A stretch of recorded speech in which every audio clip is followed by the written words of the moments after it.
Welcome to yoga class.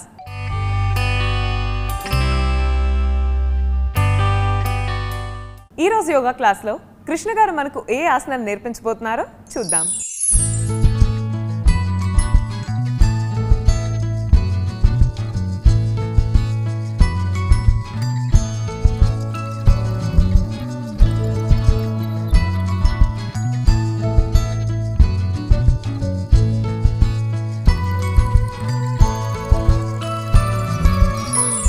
నమస్తే. ఈరోజు యోగా క్లాస్లో మనము అర్ధ పద్మ వశిష్ఠాసనం గురించి తెలుసుకుందాము. వశిష్ఠాసనంలో ఎన్నో రకాలుగా ఆసనాలు ఉన్నాయి. అర్ధ పద్మాసనం వేసి వశిష్ఠాసనము ఎలా చేయాలి అనేది మనము ఈరోజు తెలుసుకుందాము. ముందుగా మనము అర్ధ పద్మాసనం వేయడానికి ప్రయత్నించాలి. అయితే అర్ధ పద్మాసనం వేయడానికి మనకు నడుములలో ఫ్లెక్సిబిలిటీ చాలా అవసరము. వశిష్ఠాసనం చేయడానికి భుజాలలో ఫ్లెక్సిబిలిటీ చాలా అవసరము. ఫ్లెక్సిబిలిటీతో కాకుండా ఫ్లెక్సిబిలిటీతో పాటు భుజాలలో స్ట్రెంగ్త్ అనేది అంటే బలం అనేది చాలా అవసరము. ముందుగా అవన్నీ వార్మప్గా చేసి దాని తర్వాత ఆసనం మనము చేద్దాము. ముందుగా మనము జాను శీర్షాసనంలో కూర్చొని ఈ విధంగా కాలుని అర్ధ పద్మాసనంలో తీసుకొని రండి. కాళ్ళ వేలని మన వైపు లాగి కాళ్ళ కండరంపై స్ట్రెచ్ పడేలాగా ఈ విధంగా మనము ఏకపాద జాను శీర్షాసనము మనము ఫ్లెక్సిబిలిటీ పెంచుకోవడానికి చేస్తున్నాము. దీని తర్వాత పాదాన్ని పైకి తీసుకొని వచ్చి అర్ధ పద్మాసనం వేయడానికి ఈ విధంగా అర్ధ బద్ధకోణాసనం చేద్దాము. చేసి అర్ధ పద్మాసనం పెట్టి కింద వంగేలాగా ప్రయత్నించండి.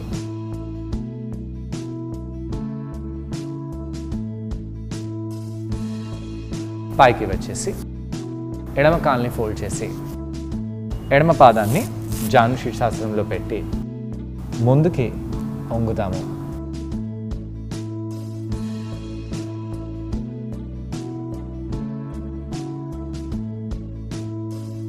పైకి వచ్చేసి ఎడమ కాలుని కాలు పైన పెట్టి అర్ధ బద్ధకోణాసనం చేద్దాము.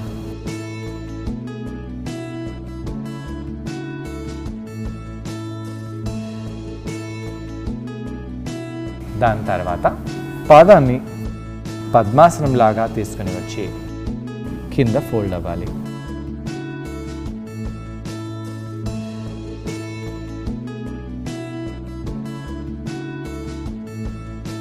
పైకి వచ్చేసేయండి. ఈ విధంగా రెండు వైపులా ఆసనం చేసిన తర్వాత ఒకసారి పద్మాసనం వేస్తాము. పద్మాసనంలో కొంత సమయం పాటు ఉండండి.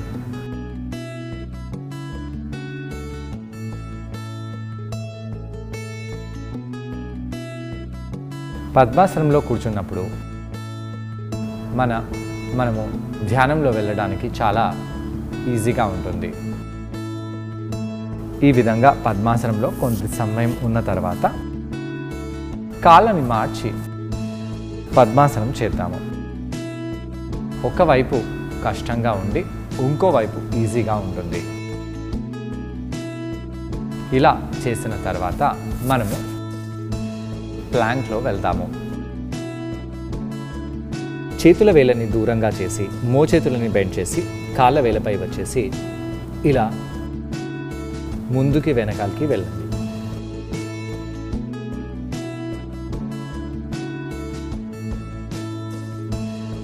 ప్లాంక్ చేసి అధోముఖ శ్వానాసనము, ప్లాంక్, అధోముఖ శ్వానాసనము, పలక, అధోముఖ శ్వానాసనము, పలక.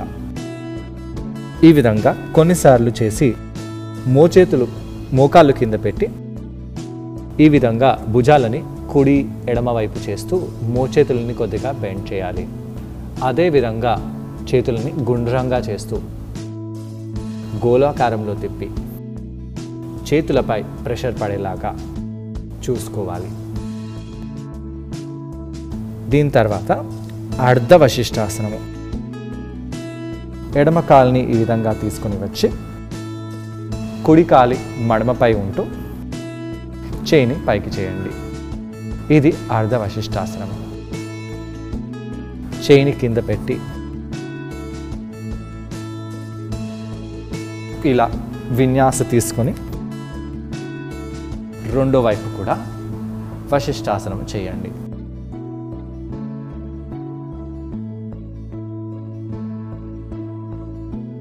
ఈ విధాలుగా వశిష్టాసనం చేసిన తర్వాత మనము మోకాలపై వచ్చేద్దాము. ఇప్పుడు నేను ఏ విధంగా అయితే అర్ధవశిష్టాసనం చేశానో అది విన్యాస క్రమలో చేశాను. విన్యాస క్రమలో మనము అర్ధపద్మ వశిష్టాసనం చేయవచ్చు, కానీ కొద్దిగా కష్టంగా అనిపించవచ్చు. ముందుగా మనము ప్రాచీన పద్ధతి హఠయోగలో ఏ విధంగా అర్ధపద్మ వశిష్టాసనం చేస్తారో దాని గురించి ఈరోజు తెలుసుకుందాము. మోకాలపై వచ్చేసి మీరు మీ కుడి కాలుని అర్ధపద్మాసనంలో తీసుకొని రండి. తీసుకొని వచ్చి అప్పుడు పలకలో రావాలి. ఎడమ కాలుని కింద పెట్టేసి ఈ విధంగా కాలుని పట్టుకొని అర్ధపద్మ వశిష్టాసనం చేయవచ్చు. దీని తర్వాత మోకాల్ని కింద పెట్టేసేయండి. ఇక్కడ గమనించాల్సిన విషయం ఏంటంటే కుడి కాలుని మనము పద్మాసనంలో పెట్టి ఎడమ పాదాన్ని మొత్తము మ్యాట్పై పెట్టాలి. అయితే ఒకసారి ఈ విధంగా మనము అర్ధ పద్మాసనంలో కూర్చొని ఈ అర్ధ పద్మ వశిష్టాసనంలో ఎలా వెళ్ళాలో చూద్దాము. కాలుని మొత్తం కింద పెట్టేసేయండి. చేతిని పెట్టి పైకి రండి. పాదాన్ని అలానే పట్టుకోండి.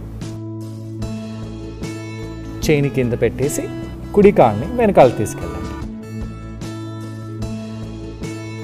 కుడి కాలుని పైకి తీసుకొని వచ్చి ఎడమ పాదాన్ని కింద పెట్టి ఈ విధంగా ఆసనం చేసి మోకాల్ని కింద పెట్టి కూడా ఆసనం నుంచి నెమ్మదిగా బయటికి రావచ్చు. అయితే మోకాల్ని కింద పెట్టినప్పుడు మీరు చాలా జాగ్రత్తగా ఉండాలి. మీరు తొందరపాటులో మోకాల్ని కింద పెట్టినట్టయితే మీ మోకాలు డ్యామేజ్ అయ్యే ఛాన్స్ ఉంటుంది. అదేవిధంగా రెండో వైపు ఈ ఆసనం ఎలా చేయాలి. ఇప్పుడు ఎడమ పాదాన్ని అర్ధ పద్మాసనంలో తీసుకొని వస్తాము. అక్కడి నుంచి మనము పలకలో వెళ్ళాలి. సైడ్కి తిరుగుతూ మీ ఎడమ పాదాన్ని చేతితో పట్టుకొని కుడి పాదాన్ని మ్యాట్పై గట్టిగా పెట్టి ఈ విధంగా ఆసనం చేసి మోకాల్ని కింద పెట్టేసేయండి. కిందికి వచ్చేయండి. లేదా కింద మనము అర్ధ పద్మాసనంలో కూర్చుందాము. కాలుని పైకి లేసి గట్టిగా పట్టుకోవాలి. చేతులని ఈ విధంగా వెనకాల తీసుకుని వెళ్ళి నడుముని పైకి లేపి నెమ్మదిగా మీ పాదాన్ని పట్టుకోండి. కుడి పాదము అన్ని వేళ్ళు మ్యాట్పై తగిలేలాగా చూడాలి. పాదము మోకాలు మ్యాట్పై తగలకుండా చూడండి. బయటికి వచ్చేటప్పుడు మోకాల్ని నెమ్మదిగా కింద పెట్టి పద్మాసనం నుంచి బయటికి రావచ్చు. ఈ విధంగా నెమ్మదిగా మీరు అర్ధ పద్మ వశిష్టాసనం చేయవచ్చు. ఇలానే అర్ధ పద్మ వశిష్టాసనంలో ఇంకో వేరియేషన్ ఉంది. అది మనము ఇంకో ఎపిసోడ్లో తెలుసుకుందాము. ఈ ఆసనాన్ని ట్రై చేయడానికి నేను కూడా జాయిన్ అవబోతున్నాను. నన్ను కృష్ణ గారిని చూసి ఈ ఆసనాన్ని మీరు కూడా ట్రై చేయండి. నమస్తే. ఈరోజు యోగా క్లాస్లో అర్ధ పద్మ వశిష్టాసనం గురించి తెలుసుకుందాము. ఈ అర్ధ పద్మ వశిష్టాసనంలో ఎలాంటి వార్మప్ చేయాలో ముందుగా చేద్దాము. మనము బద్ధకోణాసనంలో వెళ్ళి వార్మప్ చేద్దాము.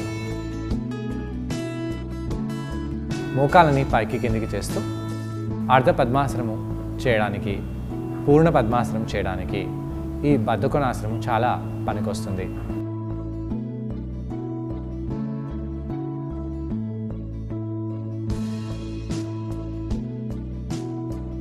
అన్ని ఆసనాలకి ఈ బద్ధకోణాసనము వార్మప్గా వాడితే చాలా మంచిది. దీని తర్వాత ఒక కాల్ని సూటిగా చేసి మీరు జాను శీర్షాసనంలో కూర్చోండి. చేతులని కింద పెట్టి కాళ్ళ వేళ్ళని మన వైపు లాగుతూ ఈ జాను శీర్షాసనం చేయడానికి మనం ప్రయత్నించాలి. అయితే ఇక్కడ తలని ఇంత కింద చేయకుండా కొద్దిగా పైకి చేసి చేతులని మ్యాట్పై పెట్టి కాళ్ళ వేళ్ళని మన వైపు లాగుతాము. కాళ్ళ కండరాలపై ప్రభావం పడేలాగా చూడండి. దాని తర్వాత పైకి వచ్చి కూర్చోండి. జాను శీర్షాసనంలో కుడి కాలు కింద ఉంది. ఇప్పుడు ఆ కుడి పాదాన్ని పైకి తీసుకుని వచ్చి అర్ధ పద్మాసనంలో తీసుకుని రండి. ఈ విధంగా వార్మప్గా మనము ఈ ఆసనాన్ని వాడతాము. ఇక్కడ నుంచి రెండో వైపు.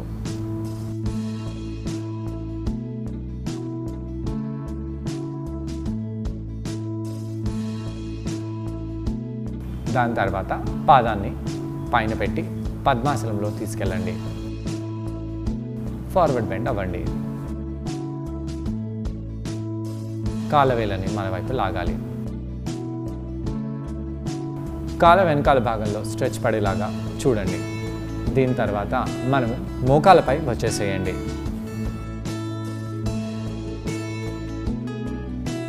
ప్లాంక్ అంటే పలక పోస్చర్లో వెళ్ళాలి. మోచేతులని కొద్దిగా బెండ్ చేసి చేతుల వేళ్ళని దూరంగా చేసి ప్లాంక్ పోస్చర్లో ఉండండి. ఇక్కడ నుంచి అధోముఖ శ్వానాసనంలో వెళ్ళాలి. ప్లాంక్ పోస్చర్లో రండి. అధోముఖ శ్వానాసనంలో వెళ్ళండి. ప్లాంక్ పోస్చర్లో రండి. అధోముఖ శ్వానాసనంలో వెళ్ళండి. మళ్ళీ ప్లాంక్ పోస్చర్లో వచ్చి పొట్ట కండరాలను బిగిస్తూ ఛాతిని పైకి చేయాలి. మోచేతులని బెండ్ చేసి పొట్టని ఇంకొద్దిగా నడుముని పైకి చేసి ఇక్కడ ఉండండి. నెమ్మదిగా అధోముఖ శ్వానాసనంలో వెళ్ళి కాళ్ళ మడమలని పైకి కిందికి చేస్తూ కాళ్ళని వార్మప్ చేయండి.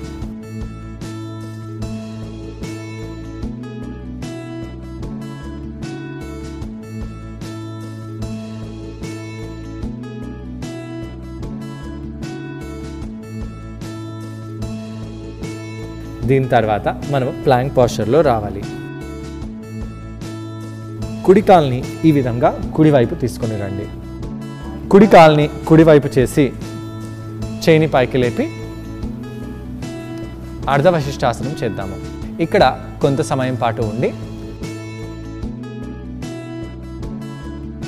ఎడమ మోచేయిని బెండ్ చేయండి. చేయిని కింద పెట్టేసి కాలుని అధోముఖ శ్వానాసనంలో తీసుకొని వెళ్ళాలి. రెండో వైపు అదేవిధంగా మడమని మ్యాట్ పైపు తీసుకొని వచ్చి వశిష్టాసనం చేద్దాము. చెయ్యి కింద పెట్టేసి కాలుని వెనకాల తీసుకెళ్ళండి. మోకాలని కింద పెట్టేసేయండి. ఇప్పుడు కుడి కాలుని అర్ధ పద్మాసనంలో తీసుకొని రావాలి.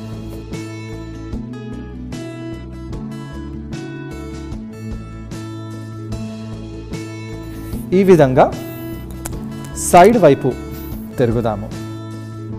బిగినర్స్ ఈ విధంగా అర్ధ పద్మ వశిష్టాసనము చేసుకోవచ్చు.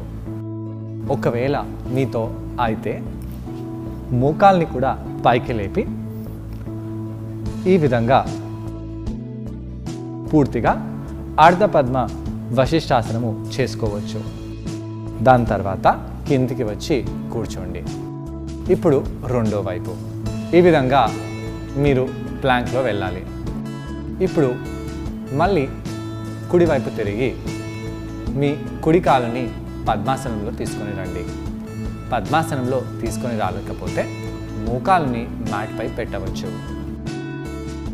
ఈ విధంగా రెండో వైపు కూడా మీరు ఆసనంలో పద్మాసనంలో వెళ్ళవచ్చు.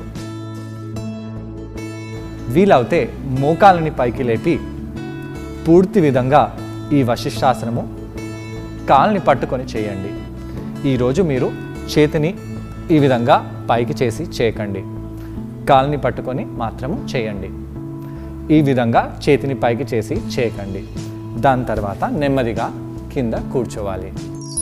చూసారు కదండి, ఈ ఆసనం పేరు అర్ధ పద్మ వశిష్ఠాసనం. ఈ ఆసనం చేయడం వలన భుజాలకు మరియు తొడలకు చాలా మంచిది. ఆ కండరాలన్నీ కూడా బాగా బలపడతాయి. ఇప్పటి వరకు మన బాడీలో ఉన్న స్ట్రెస్ అంతా కూడా వెళ్ళిపోయి బాడీకి మంచి ప్రశాంతత, రిలాక్సేషన్ లభిస్తుంది. అలాగే మానసిక వికాసం కలుగుతుంది. ఈ విధంగా వశిష్ఠాసనం చేసిన తర్వాత మీరు ఎలాంటి కూల్ డౌన్ ఆసనాలు చేయాలి? భుజాలపై చాలా ప్రభావం పడుతుంది కాబట్టి భుజాలని రిలాక్స్ చేసే ఆసనాలు చేసుకోవాలి.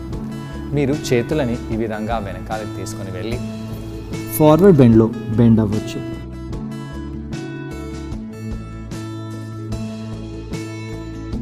దీంతో ఇక్కడ మన మోచేతులని బెండ్ చేసుకోవాలి.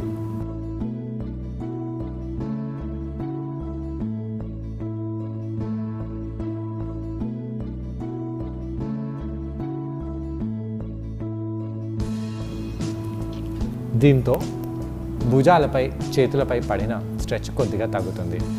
నమస్కారంలో చేతులను తెచ్చి నమస్కారాన్ని పైకి కిందికి అని కూడా మీరు కూల్ డౌన్ చేసి మీ మణికట్టుని ఫ్రీగా చేసుకోవచ్చు. అదేవిధంగా కాళ్ళని ఇంకోసారి బద్ధకోణాసనంలో పైకి కిందికి చేసి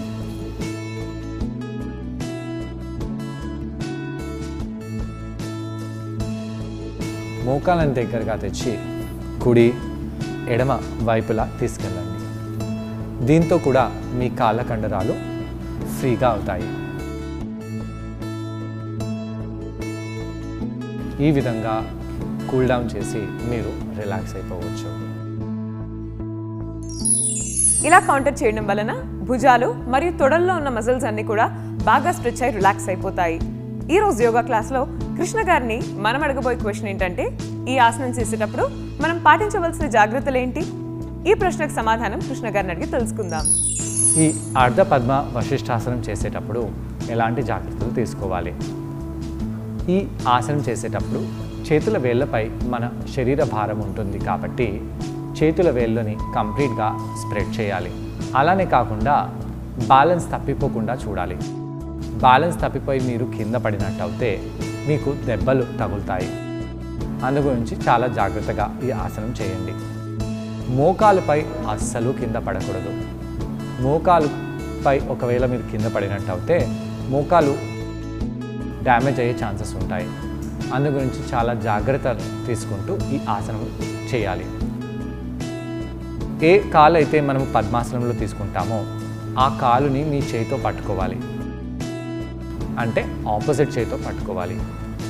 ఏ కాలు అయితే మ్యాట్పై సూటిగా ఉంటుందో ఆ కాలు పాదము అన్ని వేళ్ళు గట్టిగా మ్యాట్పై ప్రెస్ చేయాలి. ఎప్పుడైతే మీకు ఆ స్టెబిలిటీ దొరుకుతుందో అప్పుడే మీరు వశిష్ఠాసనంలో వెళ్ళాలి. ఒకవేళ మీ పాదము మ్యాట్పై సంపూర్ణంగా తాకకుంటే మీరు ఈ అర్ధపద్మ వశిష్ఠాసనము చేయకూడదు.